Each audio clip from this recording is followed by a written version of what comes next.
boa noite, que Deus abençoe a todos, a paz do Senhor, ao vosso coração. Olha, gente, ontem foi um dia inesquecível. Ontem, literalmente, foi um dia inesquecível. Eu já tenho um costume, né? 27 anos, já fiz N ações sociais, né? E principalmente nesses momentos, né? Segunda aí, onda de pandemia, infelizmente. Mas, assim, sinceramente, a Bíblia, ontem eu estava falando acerca dos médicos. Vocês sabem que eu sempre cito isso, que os médicos, enfermeiros, literalmente, olha, eu tive uma aproximação esse domingo com um determinado hospital e assim, eu fiquei tão feliz pela forma como nós fomos recebidos. Inclusive, no meu Instagram, você pode ver aí um vídeo que nós fizemos. E assim, foi tudo muito lindo, sabe? Para mim foi emocionante estar perto de pessoas com essa qualidade, na minha concepção espiritual. Eu vejo assim, eles que estão na linha de frente, eu tive esse prazer de poder estar perto deles. Nesse grande domingo, eu tive esse prazer e foi uma maravilha nesse grande domingo, o prazer que eu tive de ter estado próxima a eles, né? Aos médicos desse hospital, aos enfermeiros. Foi uma coisa linda, maravilhosa. Nós ali entregamos quentinhas, como vocês vão ver no vídeo, e foi assim uma recíproca maravilhosa. Uma recíproca realmente verdadeira. Pessoas muito cheias de amor. E sem contar que eles talvez sejam tão pouco lembrados. Talvez não, são pouco lembrados sim. E se a gente entender, eles são os que estão arriscando a vida por nós. Eles arriscam a vida por aqueles que estão lá. Meu Deus, é muito forte essa questão. Ninguém lembra. Ninguém lembra desses homens e mulheres que estão... Eu não tive a oportunidade de entrar na unidade de tratamento intensivo. Ou seja, as pessoas que já estavam com... Tinham pessoas lá com 1% de vida, segundo informações, que já tinham se tentado ressuscitar 3 vezes, num dia só. E a esposa lá fora chorando, desesperada. Eu vi essa cena e eu fiquei, meu Deus do céu, porque a gente não tem autorização para entrar. Mas, pastora, se tivesse hora, eu entraria sim. Entraria sim, em nome de Jesus. Mas esses guerreiros, esses valentes, esses soldados, eu estou esboçando aqui a minha admiração, porque eu estou apaixonada. E é sem nenhuma hipocrisia. Eu estou apaixonada, sinceramente, por aquele povo, sabe? O prazer de ter tido a oportunidade de ajudá-los de uma certa forma, de dizer, vocês são importantes. Eu ficava falando incansavelmente, vocês são importantes, porque olha, vocês viram vídeo também, a gente pesquisou, mais de 1000 médicos faleceram nessas épocas de pandemia, dando a vida mesmo. Mais de 1000 agentes de saúde, entre médicos e enfermeiros, perderam a vida, dando a vida pelos outros. Então, um trabalho belíssimo. Então, se tem alguém que trabalha nessa área, ou alguém na sua família, eu quero aqui, olha, enaltecer essa profissão. Porque eu fiquei pensando assim, eles cuidam da parte, né, médica ali, e nós da parte espiritual. Nós damos assistência à família, trazemos uma palavra de conforto, ou seja, nós todos estamos na linha de frente, porque nós da Igreja de Jerusalém, nós não temos baixado a cabeça, nós não temos parado de lutar, nós temos sim continuado a luta, seguindo obviamente todos os decretos. Você vai ver lá toda a higienização do material que nós entregamos. tudo com álcool, luva, máscara, tudo muito, muito, muito higienizado. Então foi uma maravilha de Deus. Eu estou querendo compartilhar, embora você vai ver o vídeo que foi feito aí pelo nosso setor, né? Então assim, foi muito forte tudo. Valorize, ore pelos médicos. Se você está nessa live é porque você é uma pessoa que gosta de oração. Você tem uma vida de espiritualidade boa. Isso é ótimo, né? Juntarmos a nossa fé. Eu já falei, o propósito dessa live aqui é isso. É juntarmos a nossa fé nesse momento tão difícil.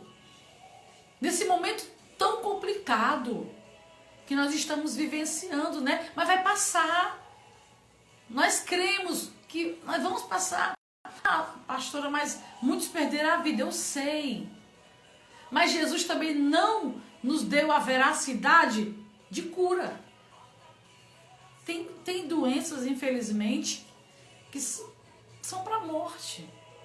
Mas eu creio numa segunda, né, vida aí de eternidade, de paz, de alegria, né? É o que nós acreditamos.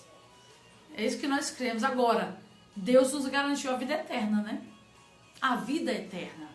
Mas nós não somos imortais. Todos nós vamos morrermos. Ou hoje, ou amanhã, eu não sei. Só Deus tem esse controle. Todos nós morreremos. É a certeza. Mas assim, eu queria compartilhar isso com vocês, né? O tanto quanto foi apaixonante. Entre centenas de trabalhos que nós já fizemos. Fizemos entrega também de cesta básica para o nosso povo que estava necessitando. Muita gente desempregada, né, que não tem trabalho fixo, não tem um salário ali, trabalha, né, com vendas, etc. E também não está podendo. Então esse povo, essa classe está passando por uma necessidade muito forte, né? E nós estamos ajudando da maneira que nós podemos e de todo o coração. Então é isso, sabe? É nesse momento que você sabe realmente quem é o pastor que está com as ovelhas, quem são os obreiros que estão com as ovelhas. É nesse momento que a gente demonstra a questão da amizade, né? Todo mundo é amigo de todo mundo, mas no momento da dificuldade, quem vai estar perto de você? Quem? Sua mãe. E os verdadeiros amigos. No momento da dificuldade, quem vai estar perto de nós são os verdadeiros amigos. É muito forte mesmo. Mas olha, eu quero mandar aqui meu boa noite para todo o povo que está ligando aqui, todo o povo que está ligadinho com a gente. Eu falo ligando, sabe por quê? Porque eu já fiz muito programa de rádio e de vez em quando eu caio aqui, você está me ouvindo, você está me vendo, né? Já fiz também muito programa de televisão e eu lembro que eu confundia muito o rádio com a televisão, fazia ambos, né? E eu falava na televisão, você que está me ouvindo, e falava no rádio, você que está me vendo. Então, continua essa mesma confusão, né? Mas você que está me vendo, você que está me ouvindo, obviamente, um abraço todo especial aí para todo o povo que está entrando comigo. Nós abrimos mais um quadro, né? Nós temos um setor, né, de mídias, etc., aqui envolvido por Lucas Lins e Vitória. E eles abriram mais um quadro, né, em reunião comigo. Qual o quadro? Você pergunta e eu respondo. E assim, nós lançamos esse quadro ontem no Instagram, porque muitas pessoas têm dúvidas de muitas coisas. E já teve 2 pessoas que perguntaram-me alguma coisa que eu irei responder não depois, mas agora. Agora, nessa mesma live, eu irei responder as perguntas, tá certo? Tirar aqui as dúvidas. E se você quer perguntar alguma coisa agora aí, porque inclusive o que está sendo profetizado, que é uma das perguntas, a Vitória vai passar para mim o nome da pessoa que perguntou acerca da profecia. Vou falar sobre essa profecia de hoje para amanhã. Na madrugada do dia 30 foi profetizado que haveriam muitas mortes, que a mortandade seria terrivelmente terrível. Eu vou aqui fazer uma redundância grande aqui, mas foi profetizado isso. Eu vou estar respondendo para você, na minha concepção, o que dizer sobre esta profecia, já que me foi aqui perguntado no meu canal, tá certo? Lembrando também que essa live vai ficar gravada no YouTube, você pode ir lá assistir com mais calma ou compartilhar com alguém. e dar um joinha lá, né?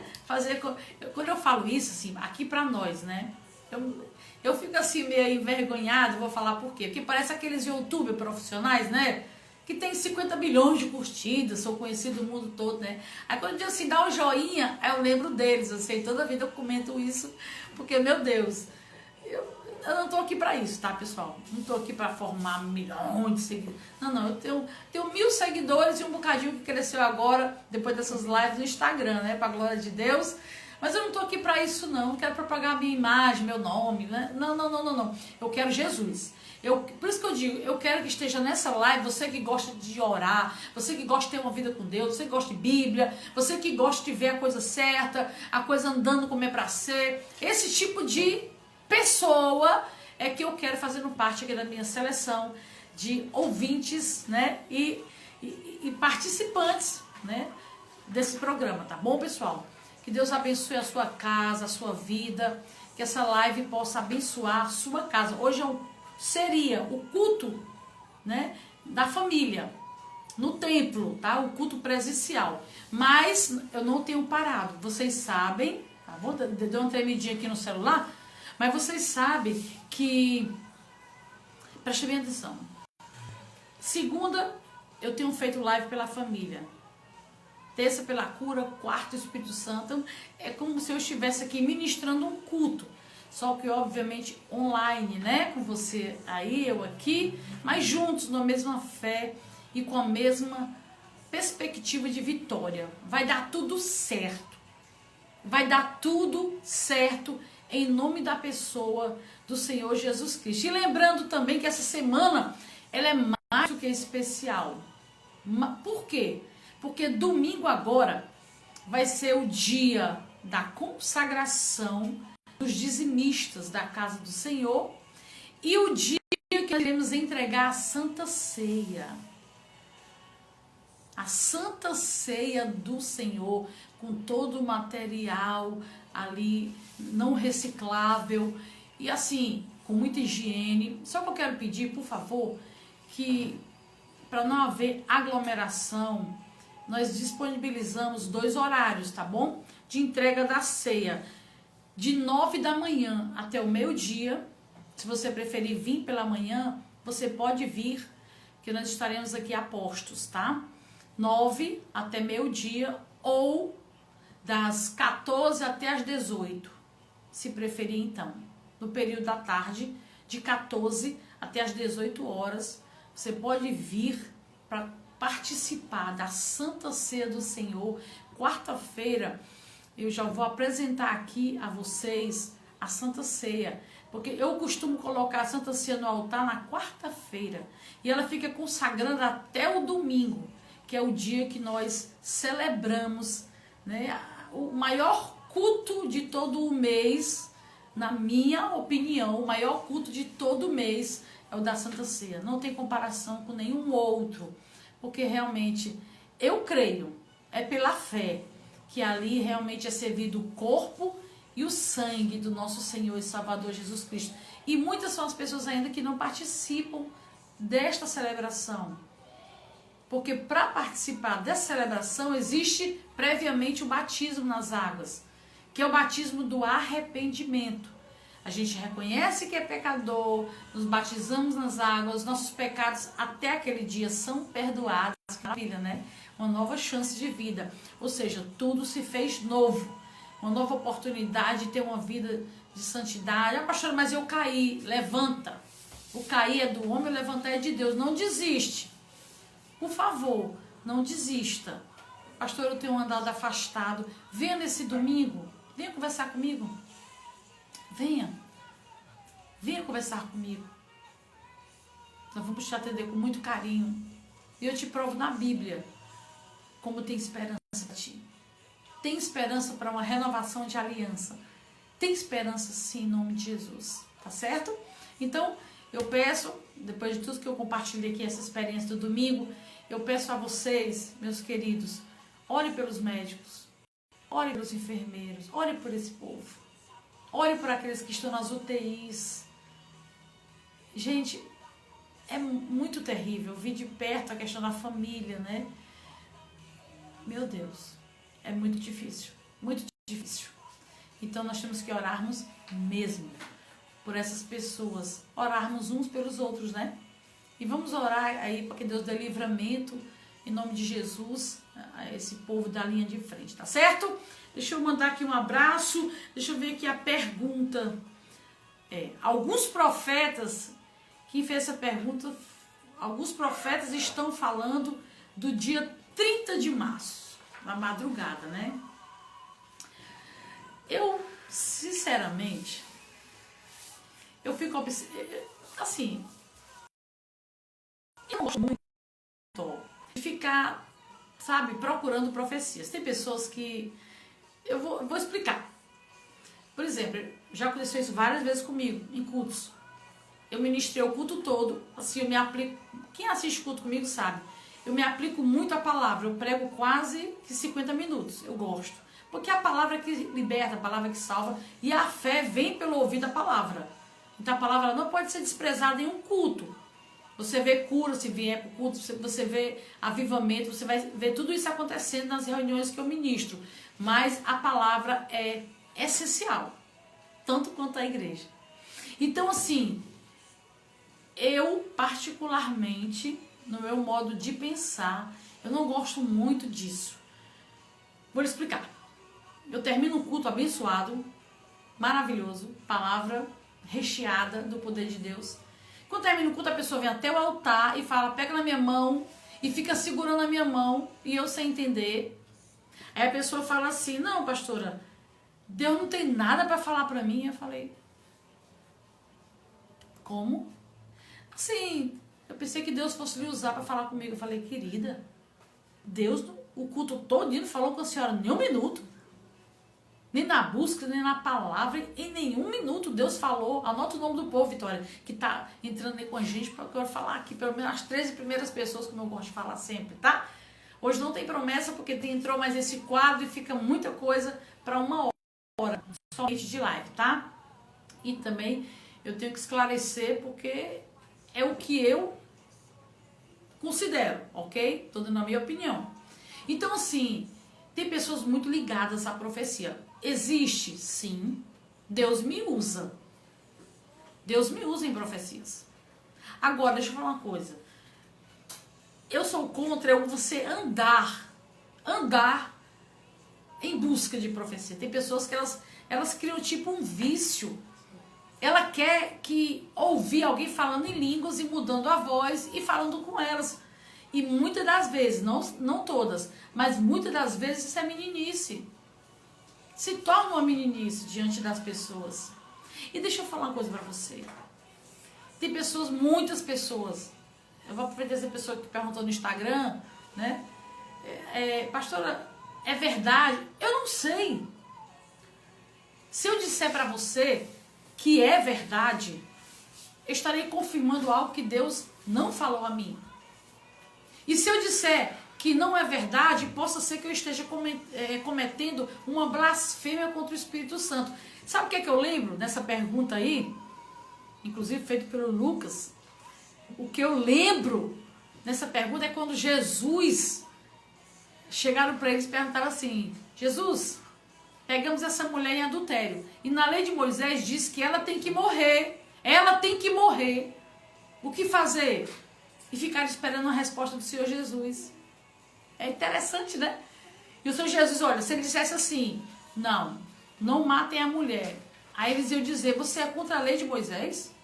Você disse que veio para revogar o Antigo Testamento? Que veio para anulá-lo, mas para revogá-lo e está sendo contra? E se ele dissesse, não, mate, as pessoas iam perguntar, você não pregou amor, perdão e a misericórdia? Agora está mandando matar a mulher? Você está entendendo a situação que o Senhor Jesus ficou? O que é que ele fez? Não respondeu de imediato. Ele abaixou-se, riscou na terra, depois voltou e falou, aquele que não tiver pecado, atira a primeira pedra. Sabe qual foi o local que o Senhor Jesus ficou? No neutro da história. Ele se tornou neutro. Ele não disse nem que sim, nem que não. Da mesma forma, eu me posiciono aqui para responder essa pergunta que foi feita acerca dessa profecia. Se for de acontecer, vai acontecer. Se é uma profecia realmente vinda do Senhor, Vai ter que acontecer. O que nós podemos fazermos é orarmos, buscarmos a Deus, pedirmos misericórdia, pedimos força, livramento, né? Nós podemos fazer isso. Isso não está errado, não. Vamos fazer. Mas o que nós não podemos é ficar apavorados. Tem muita gente apavorada com essa profecia. Viralizou na internet essa profecia. Aí uns ficam entrando e falando que não é Deus, outros dizem que é, e outros... Eu não vou fazer isso. Eu não vou. Se for de ser, será. Eu não vou nessa questão, tá bom, querido? Eu espero ter tirado a sua dúvida, tá, querido? Também a Ana, é proibido namorar com menos de 18 anos? Ana, cada caso é um caso. Eu, nos meus cultos para jovens, as palestras que eu falo acerca de namoro blindado, eu falo muito que a escolha de um péssimo casamento começa no namoro. Então, se você está pensando em namorar, não sei se é o seu caso, aí com menos de 18 anos, observe quem é o seu pretendente, tá? Observe bem. Observe bem. Primeiro, se ele trabalha. É trabalhador? Ponto positivo. Segundo, quem é ele como filho? Observe. Quem é ele como filho? E terceiro, conheça a família dele, as raízes, observe a vida, não se apresse. O problema não é a idade, tá, Ana? O problema não é a idade, é a escolha. Tem pessoas que casam com 16 anos, com 15 anos. Eu conheço mães novíssimas que você as vê perto das filhas, parecem irmãs. Não dá nem para identificar quem é a mãe ali, porque são muito realmente novos, com filhas moças, então casou com 13 anos, 14 anos na idade. Esse povo mais antigo casava muito, muito cedo. Mas a época que nós estamos vivendo hoje, viu, Ana? Se fosse você, se é o teu caso, pense bem, analise bem, né? Analise bem, porque tá muito difícil hoje alguém certo para um relacionamento, tá bom? Essa é a minha opinião. Chegou outro já? Outra pergunta aqui. A senhora acha que na pandemia o povo está mais perto ou mais distante? Quem faz essa pergunta muito sábia é o irmão Alex Lanches. Inclusive, é o lanche mais gostoso ali do Parque de Genibaú. Maravilhoso, viu? Muito bom. Irmão Alex, mais longe. Por incrível que pareça. Essa é a minha opinião. As pessoas estão mais frias, aquelas que já conhecem estão mais frias, e as que não conhecem mais distantes. É isso que me deixa preocupada. Eu vou dizer por quê. Muita gente está com medo de adquirir o vírus, muita gente está com medo de morrer através, né, das complicações, que só morre quem já tem complicação. 95% dos casos, tem as exceções. Mas 95% só morre se tiver complicações. Se não tem, não morre, tá? Se previne, não pega. É tratável a situação. A terceira coisa, assim, o que eu tenho observado, né? Eu vou repetir, os que conhecem estão mais frios. Os que não conhecem estão mais distantes. E o medo hoje está centralizado, irmão, no medo. Está centralizado na doença. E não em Deus. Ao invés das pessoas estarem correndo até Deus para buscar uma solução, pelo contrário, o desespero, como eu falei há pouco, e o medo tem tomado conta das pessoas. Infelizmente, eu falo isso com exatidão. Até porque, né, eu quero acrescentar aqui um fator importante: as igrejas estão fechadas. É algo muito complicado, Alex, muito complicado, porque as pessoas até poderiam, né, esse índice, né, que eu falei, poderia até estar falando de uma forma diferente aqui, mas não é. A gente percebe porque a gente realmente não parou, né, os cultos paramos, mas o atendimento, né, as visitas, etc. E a gente tem percebido o povo frio. Não estão buscando a Deus. Tem muitas pessoas que se acostumaram a buscar a Deus, a presença dEle, o poder dEle, somente quando estão na igreja. E isso é um risco profundo. E eu tenho batido nessa tecla, batia nos cultos, não busquem a Deus só na igreja. No templo, né, que a igreja somos nós. Não busquem a Deus só nos templos. Busquem em casa. Busquem, tenham um momento de intimidade. Faça da sua casa um santuário de Deus. Não que a casa substitua a igreja. Mas no caso como hoje, eu acho tão bonito que tem pessoas que, sabe, seu Soares, elas vêm de longe, só para orar no altar. A igreja só com o pastor atendendo, eu também. Aí chego, de longe. E eu fico assim olhando, imaginando, meu Deus, que coisa linda. Vem só para o altar. No dia de Santa Ceia, as pessoas vêm só tomar a Santa Ceia.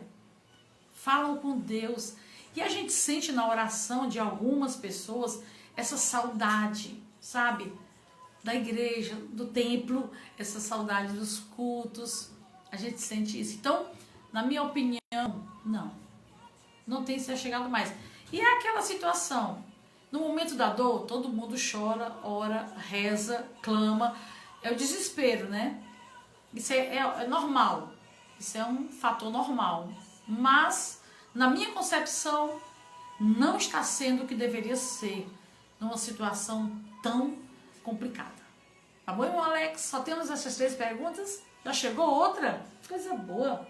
A irmã Maria Gomes.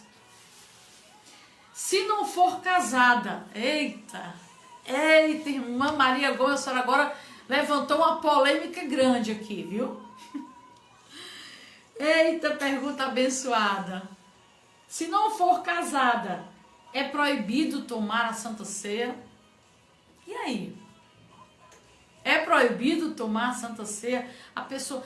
o que eu acabei de falar para a Ana.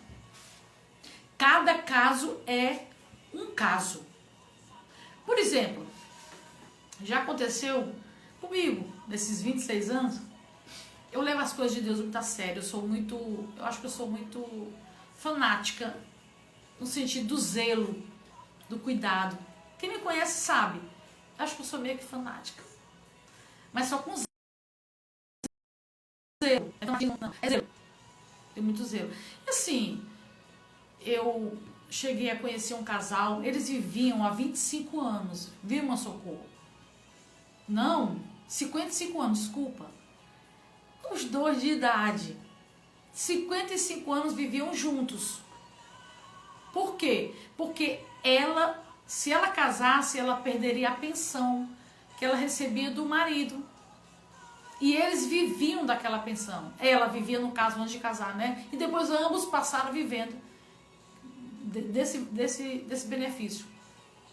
E assim, eu acredito que quando a Bíblia fala de fornicação, são pessoas que realmente elas praticam a questão da imoralidade. Eu vou explicar como. Você conhece uma pessoa hoje e já passa no outro dia decidem viverem juntos. E depois, que é o mais fácil de acontecer, se separam. Descobrem as coisas depois, não deu tempo de conhecer, como eu falei para Ana, não teve um namoro, não teve um noivado, não teve um tempo de conhecimento e acabaram, né, separando-se. E depois conhece outra pessoa, e depois outra pessoa, e depois outra pessoa. Então vira aquele ciclo, né? É igual nascer, crescer, morrer, produzir, reproduzir, depois morrer. É o ciclo vital, né? Aí fica esse ciclo. Conhece, se amiga, né? Depois separa. Conhece, se amiga, separa. Então isso está, pra mim, na minha concepção, está muito ligado à fornicação. Então eu recebi esse chamado de emergência, inclusive não era minha ovelha, era de outro rebanho. Mas olha a situação, 55 anos juntos, 55 anos juntos, muito tempo, né? Bodas de prata, se não me engano, é de ouro, não sei.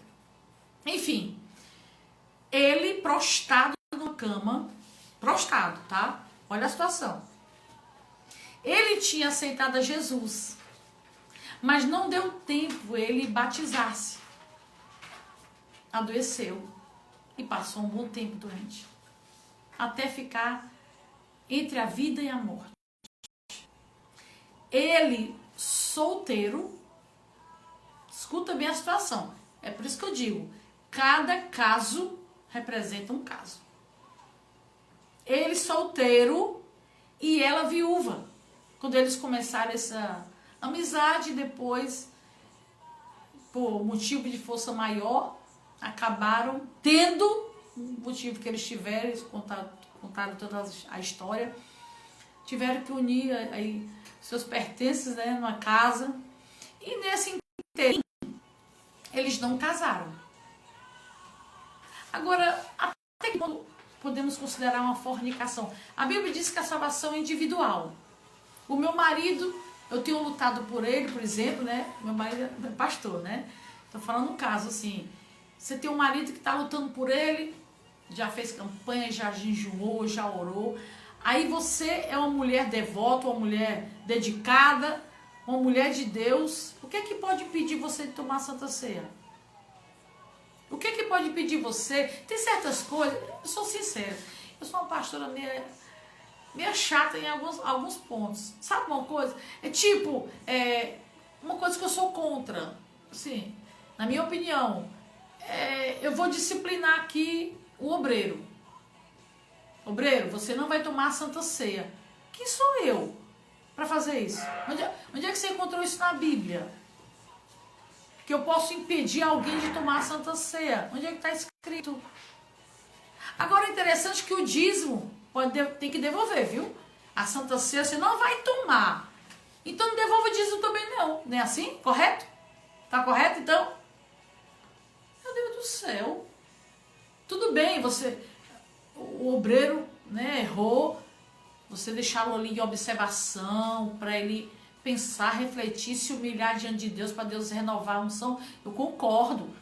A obra tem que andar com ordem e decência. Mas você não pode ter direito de impedir, até porque a Bíblia diz o seguinte, olha, examinai o homem a si mesmo. Não é o pastor que tem que examinar a ovelha, não. É ela mesma. A consciência dela. Se a tua consciência te acusa, não participa. Não participe. Mas eu, dependendo do caso, como foi esse casal de velhinhos, meu Deus do céu, 55 anos, ele solteiro, ela viúva na época, que fornicação que pode haver aí? É minha opinião, tá? Possa ser que alguém tenha de forma diferenciada. Eu estou falando de Bíblia, tá? Se você me mostrar algo ao contrário, estou falando da Bíblia. Então, o homem examine-se a si mesmo, tá? E eu vou encerrar agora. Já tem mais perguntas, mas ainda mais tempo. Fica para amanhã. Tem mais duas? Não, fica para amanhã. Que eu tenho que pregar a palavra, né? Vitória é a palavra. Eu estou acabando de dizer aqui. Eu concluí aqui a pergunta da irmã Maria, que eu gostei. É porque nem todo mundo tem coragem de falar, não. Assim, e vai aparecer vários comentários contra e etc. Estou muito preocupada com isso, não. Cada pastor tem o direito de parafrasear, que não fuja, porque é o seguinte, a Bíblia diz assim, se tiver alguma coisa que não esteja escrito, que seja anátema, ou seja descartado. Então, a Bíblia diz, examinai o homem a si mesmo, para participar do corpo e do sangue de Cristo. Então, isso aí não é o trabalho do pastor, é o trabalho da pessoa. O sangue de Cristo, não. Eu não posso impedir, até porque a salvação é individual. Então, eu atendi esse casal, só para encerrar a pergunta da irmã Socorro com essa história, para ficar mais, né, esclarecido. E a filha muito aflita, aí me ligou, disse, pastora, aí contou o caso. Eu falei assim, olha, eu batizo ele. Esse homem estava agonizando há 1 ano e 6 meses, se não me falha a memória. Faz tempo isso. Muito tempo. O médico já tinha desenganado e a esposinha do lado dele cuidando. Meu Deus, quanto tempo! O pastor nunca deixou ela tomar a Santa Ceia. E ele também não, obviamente. Cheguei lá, bichinho, eu nunca esqueço aquela cena. E eu batizei ele. Eu batizei em nome do Pai, do Filho e do Espírito Santo. E você me acredita que no mesmo dia, Jesus levou ele. Que coisa linda, né? Aí já tem pastores que diziam assim, eu respeito a opinião de todos, tá? Falam assim, se não se batizar, vai pro inferno. Então, um ladrão na cruz também é complicado. Quem crê e for batizado será salvo. O ladrão foi salvo sem ser batizado, mas ele creu. E aí, como é que fica, pastor? Então, tem que ter cuidado de não levar ao literal, tá? Tem que pedir a Deus discernimento, né? Em relação à Bíblia. Porque se nós ensinarmos errado, nós pagaremos um preço alto por isso. Tem que ter cuidado com isso. Olha, parece uma controvérsia, mas não é, porque a palavra de Deus é infalível, imutável, perfeita. É como eu estou falando. Cada caso é um caso. Então o ladrão não foi salvo, não. Jesus falou, hoje mesmo tu estarás comigo no paraíso. Ou tinha que descer o ladrão da cruz para batizar o ladrão? Como? Se ele mesmo estava na cruz também? Então, são coisas. Tenha cuidado. Vamos ter cuidado com essa questão. Então, na minha opinião, domingo agora é Santa Ceia. Pastor, eu pequei. Pecou? Se arrependa. Dobre os joelhos no altar. Fale com Deus. Estou toda aqui arrepiada. Se conserta com Deus. Faz uma nova aliança e vida nova. Jesus vai te perdoar, vai te renovar. E tudo vai ser novo na tua vida em nome de Jesus. Tá bom, irmão Socorro? Eu espero em nome de Jesus ter respondido a sua pergunta, né, com sabedoria. Espero assim, tá? Mas é assim que eu vejo, que eu conheço e que eu penso, ok? Mas vamos aqui para o momento da palavra, que, meu Deus do céu. Momento da palavra. Olha esse quadro aí, viu, Vitória? Pega um tempo muito bom, viu? E cadê, Vitória? Só 3 perguntas por dia, tá bom? 3 perguntas. A Vitória acha que eu tenho que fazer 2 horas de live. Aí, meu amigo, minha amiga, como diz o nosso amado Bispo Macedo, né? Parece muito com ele essa frase. Aí é mais complicado, né? Eu gostaria. É muito bom estar perto de vocês, mas, pastora, tem muitas outras coisas na obra para ser feita, né? É um corre-corre tremendo. Enfim, a palavra que eu quero ministrar hoje, o título você viu aí às 18 horas, foi postado, pelo menos foi solicitado do setor, sobre a serpente numa casa. E essa palavra é tão profunda, eu gostaria de pedir a compreensão, eu nem observei o horário aqui, tá? Eu espero poder em tempo hábil passar o que eu quero passar. A mensagem de que Deus quer falar através dessa palavra. Está em Gênesis capítulo 3. É uma palavra bastante conhecida. Mas isso aqui para a família é muito importante. Nessa palavra, Deus vai responder para você o que você vive perguntando. As dúvidas que você tem acerca das coisas de Deus. Porque às vezes tem famílias que estão em conflito. Casais que não se suportam mais, parecem 2 inimigos dentro de casa. Só que o que tem que ser descoberto, na verdade, é a raiz, a fonte. Tem alguma coisa que está ocasionando esse problema. Tem alguma coisa que está alimentando esse problema. E talvez seja uma serpente. Por quê? A Bíblia diz assim, olha, a serpente era mais sagaz que todos os animais selváticos que o Senhor Deus tinha feito. Disse a mulher, escuta bem, não foi qualquer animal, né? Aqui diz claramente, não foi qualquer animal que Satanás escolheu para usar. Você já viu uma cobra falando? Já? Já viu, Vitória? Eu também não. Você também com certeza nunca viu. Mas aquela falava. Então Satanás, ele entrou na serpente, ele incorporou na serpente para chamar a atenção de Eva. Eva, ela só começou a ter uma amizade com aquela serpente porque ela falava. Era algo novo para Eva. Então, sorrateiramente, Satanás ele conseguiu entrar, digamos assim, no lar de Eva, que é o Jardim do Éden.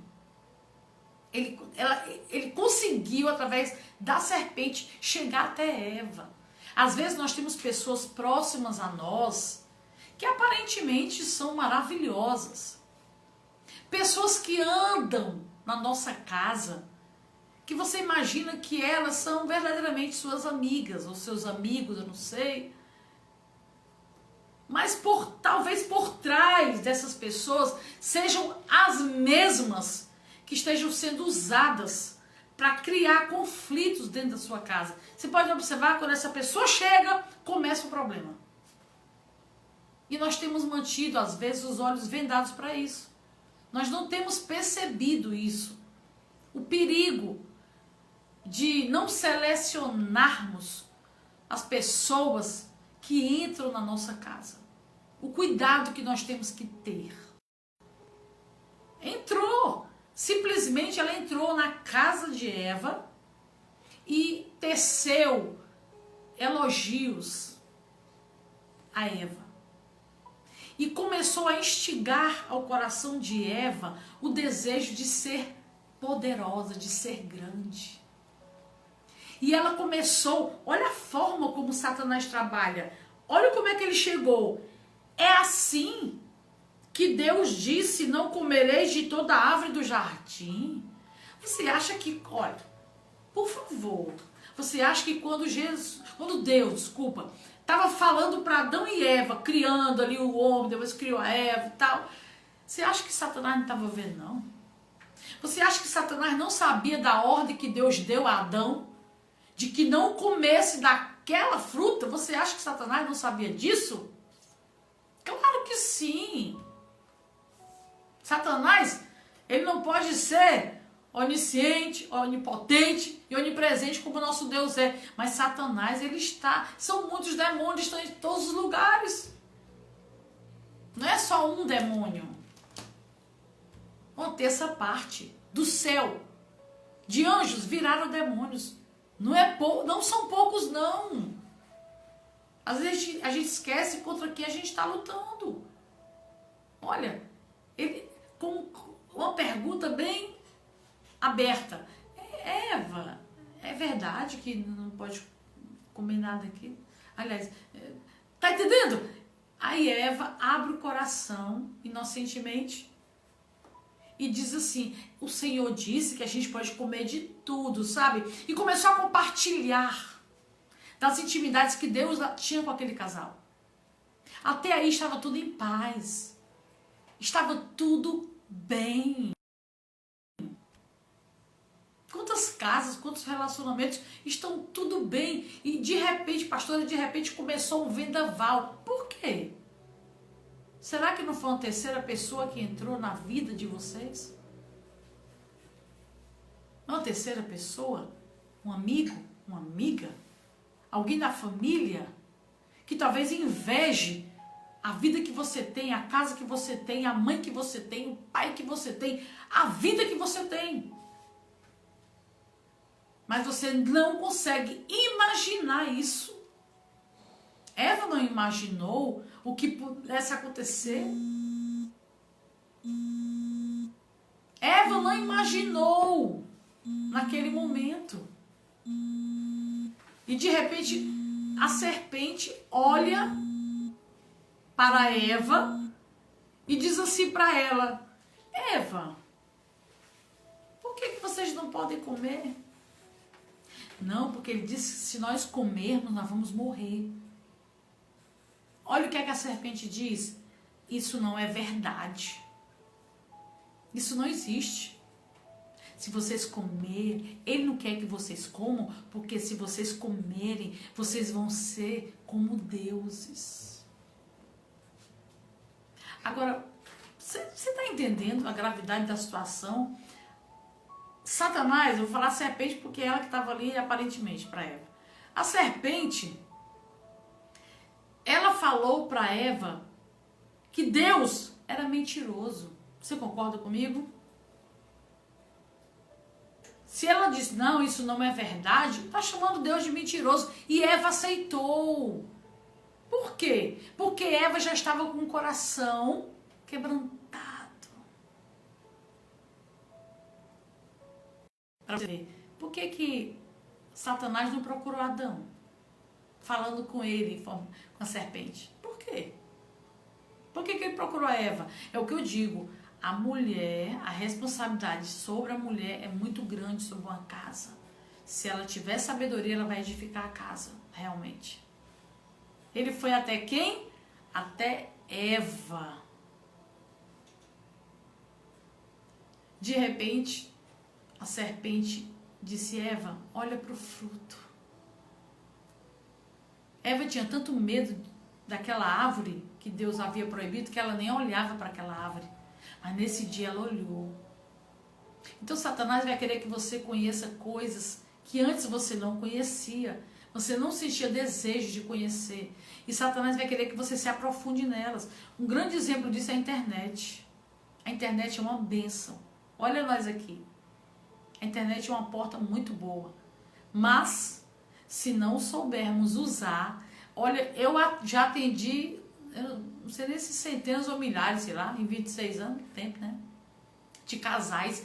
É uma confusão grande por conta de internet, bate-papo e etc. E as pessoas começam a ver coisas que antes não viam. E começam a querer conhecer coisas que antes não queriam conhecer.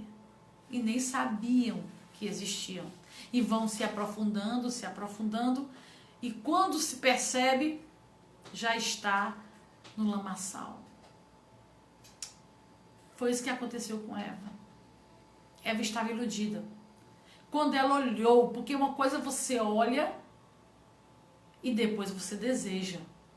Ela olhou para a fruta. A Bíblia diz claramente que a Eva olhou para a fruta e desejou-a. Porque a serpente tinha dito que aquele fruto daria conhecimento a ponto de eles se tornarem deuses. Eva quis ser mais do que Deus queria que eles fossem. Ela desejou isso para ela e para o marido. A Bíblia diz que ela olhou para o fruto e desejou, dizendo que era agradável aos olhos. Cuidado com aquilo que é agradável aos seus olhos. Nem tudo que está muito bonito por fora é bonito por dentro. O próprio Senhor Jesus advertiu, né? Ele disse, cuidado com os fariseus, porque por fora são como sepulcros caiados, por fora estão lindos, formosos, mas por dentro cheio de ossos de imundície. Cuidado com aquilo que é agradável aos teus olhos. A Bíblia também diz que existem muitos caminhos que aos nossos olhos são maravilhosos, mas que nos levará à perdição, à destruição. O cuidado que nós temos que termos. O cuidado. E ela comeu. Pegou e comeu. Sabe o interessante que eu acho? Deus veio? Não. Aconteceu alguma coisa? Não. Sabe por quê? Porque Deus não tinha feito nenhum contrato com Eva. O dono da casa era Adão. Por que as famílias estão se destruindo também? Ou um dos fatores. Os homens têm sido omissos na função que Deus os outorgou. De sacerdotes do lar. Eles têm se tornado omissos. As mulheres estão avançando, tomando posto. Porque os homens ficaram omissos.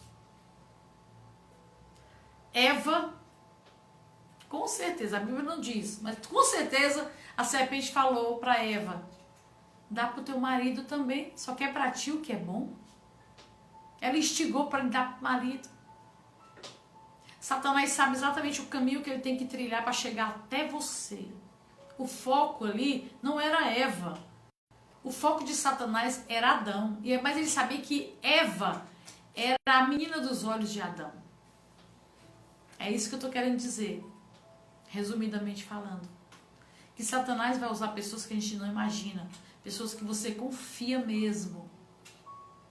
A melhor amiga, o melhor amigo, muitas das vezes.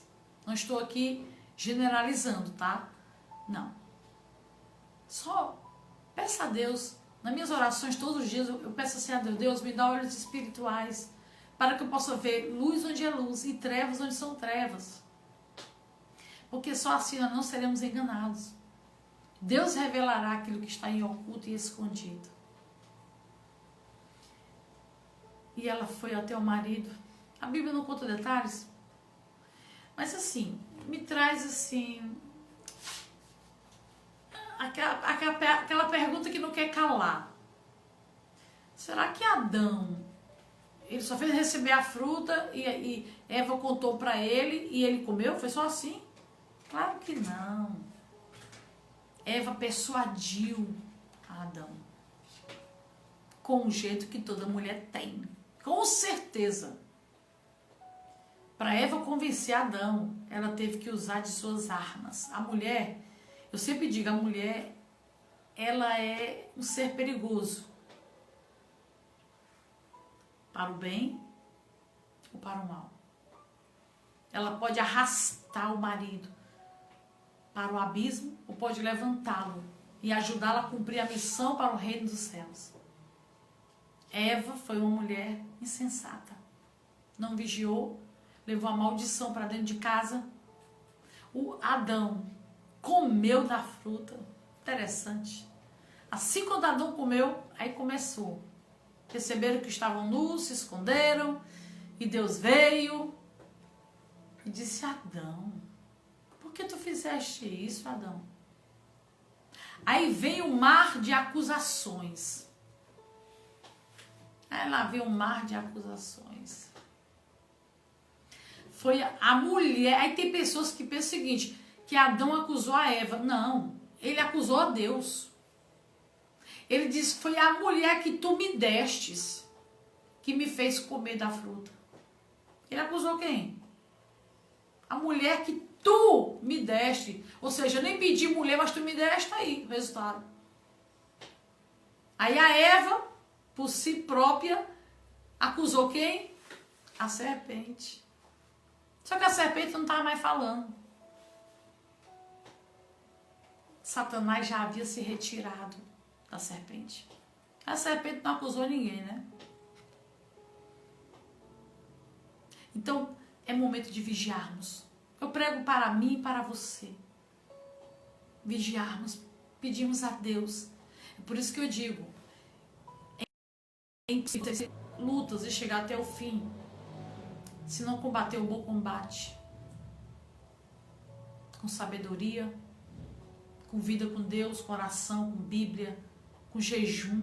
Hoje, todo o ministério aqui do Parque Soledade, começamos 21 dias de jejum de Daniel, jejum forte, por aquelas pessoas que estão na UTI, pelos médicos, enfermeiros, pelas nossas vidas, pelo povo de Deus. Estamos em jejum 21 dias, para que Deus abençoe e possamos sair vencedores dessa batalha. Cuide da sua casa, cuide da sua família, é o nosso bem mais precioso, é a nossa família. Cuide da sua. Vamos orar? Já está com um copo com água preparado? Já? Tá? Eu estou aqui com a minha squeeze. Hoje eu quero a porção maior. Vamos falar com Deus. Senhor, nosso Deus e nosso Pai, nos dá, meu Pai, um olhar espiritual. Faz, meu Pai, em nome de Jesus, a Tua obra, dando sabedoria a nós, mulheres, como mulheres de Deus, meu Pai. Sábias, sensatas. Meu Deus, para que nós não venhamos trazer, meu Pai, maldição para nossa casa, como Eva trouxe para o marido. E ambos trouxeram, meu Deus, para os filhos. Havendo, meu Pai, dentro, sendo expulsos do próprio paraíso. E depois, meu Deus, havendo assassinato dentro da própria casa. Porque a maldição entrou, meu Pai, através da desobediência. Deus nos santifica, nos guarda, nos fortalece. Visita, meu Pai, aqueles médicos, visita os enfermeiros, visita-os, meu Pai. Visita os pastores, obreiros. Visita, meu Pai, todos aqueles que estão na linha de frente nessa batalha. Usados, meu Pai, por Ti. Que a Tua mão esteja sobre nós, meu Pai. Visita cada leito, meu Pai. Visita a cada enfermo. Deus, há uma corrente de pessoas aqui e outras que orarão depois, meu Pai, que acabar essa live. Ô Espírito Santo, que o Senhor venha manifestar o Teu poder, a Tua unção e a Tua glória. Faça isso em nome do Senhor Jesus. Amém. E graças a Deus. Diga glória a Deus. Eu vou já beber da minha água, beba da sua, dê para a sua família e determine vitória para a sua casa. A sua casa é de Deus, você é de Deus. E não esqueça, nesse grande domingo, a Santa Ceia do Senhor de 9 ao meio-dia e de 14 às 18. Tá certo? Para você ter bastante horário para marcar aí, para não ter aglomeração. E não esqueça também a consagração dos dizimistas. 10% do que você ganha não pertence a você. Pertence à casa do tesouro, à casa de Deus. Tá bom? Que Deus abençoe, paz do Senhor e até amanhã às 19 horas. Fique na paz.